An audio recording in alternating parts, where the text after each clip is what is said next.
the real truth about being there. None of us want to do this kind of interview. It's brutal.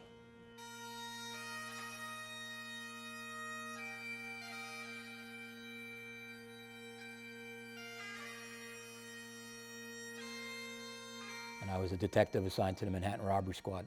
I was getting ready for work for a day tour that morning, and I got a call from my office just before 9 o'clock saying that a small plane had crashed into one of the towers, the World Trade Center, and they wanted me to report to the command center that they were setting up. So I continued getting dressed, put the TV on, was tying my tie, and I saw the second plane hit the other tower. So we had just got done having breakfast. We were getting ready to go into a classroom. We were starting on a Tuesday, was the first day. And somebody came out and goes, "Hey, you see the news? A plane just hit the World Trade Center." So in my mind, I'm thinking, oh, was it a Cessna, a Piper? They're like, "No, dude, it was a commercial airliner." And we're like, "What?" So we went somewhere and we watched TV, and then the second plane hit, and that was it. We got as close as we could to Ground Zero, to the Twin Tower sites. We got pretty close, but we had to stop, and we stopped and we grabbed some of the equipment.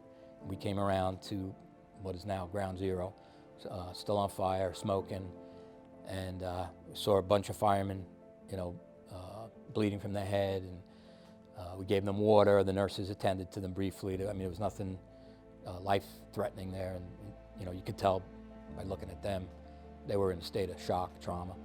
So one of my most vivid memories is I kept hearing a chirping sound, like crazy chirp, chirp, chirp, chirp, and it was driving me kind of crazy. I wasn't really sure what it was.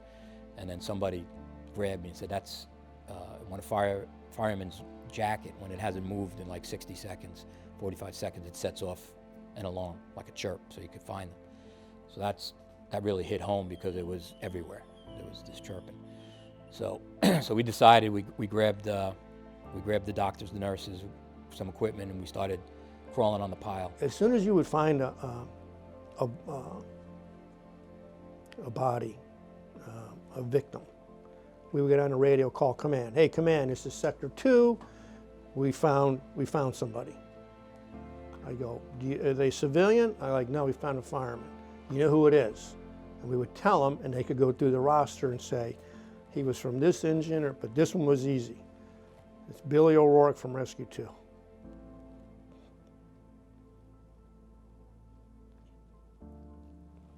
Which we knew.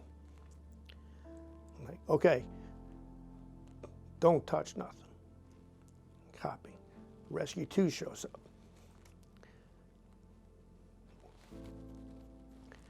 We get on a pile. We remove the rest of the debris.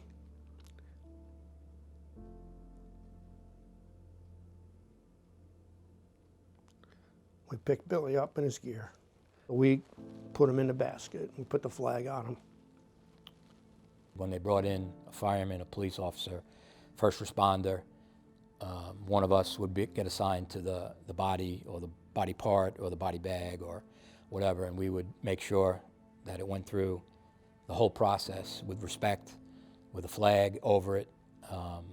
We were basically there to make sure it was treated properly. The biggest regret I have being at the Trade Center was the day we had to leave. That was the hardest day. So, you're out of it. You're no longer part of the recovery. Whatever you did, thank you, and you're out. In the 4 years after, when I was with the NYPD, and of course, they're the biggest law enforcement department in the country, probably the world. They made big leaps and bounds with getting high-tech equipment. And I know here in BSO, going through all the trainings that they've gone through, they're not far behind. We're pretty damn good. We have come a long, long way.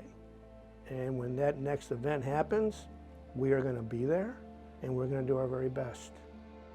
The Broward Sheriff's Office has continued to honor so many of the great law enforcement and first responders and military personnel who lost their lives during 9/11.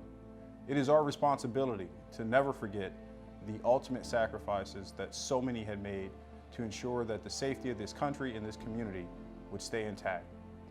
As we continue to move on and exercise so many different privileges that this great country affords, it's imperative that every American remember those who lost their life on 9/11.